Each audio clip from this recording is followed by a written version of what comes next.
Last year we were in this chairs with Evan Vetter. He was talking about Times Like Dying, short film which won last year category. Welcome back. Got a documentary this time.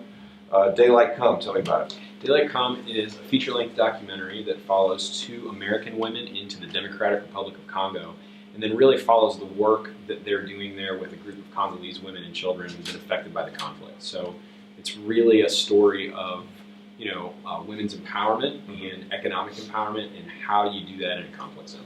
How did you stumble upon this? This was kind of by accident, right? Yeah, in a way. I knew Wendy, who was one of the women, and I heard her and Robin talking about actually going to Congo. Mm-hmm. So I started looking into it, what is happening in Congo, and I realized it was a conflict that I hadn't heard about, but it's so serious that more people have actually lost their lives in the conflict in Congo than any war since World War II. So it's this massive conflict that I felt like I'd never heard about. And then I was wondering to myself, why are two women that I know going there?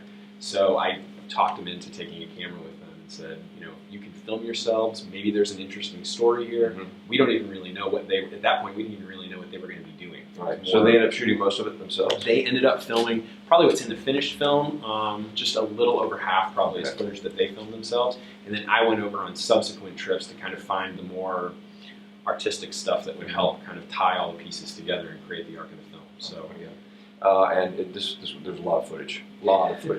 So, the audience sort of went, what? Yeah. How much time did you have to edit down? We have a 78-minute film, and it came from 220 hours of footage. 220 hours.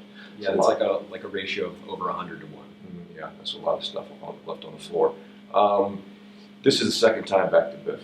Even in the space of a year, the vibe's different a little bit, isn't it? Can you sense it? Yeah, I feel a pretty packed house for this documentary. I'll tell you what, that was amazing because, for a film about a conflict zone, a lot of times you don't get an audience, a really big audience. We probably had 300 people in that auditorium today, which, as a filmmaker, that makes you feel incredible because, you make work because you want people to see it, and especially for me, this is very much a passion project.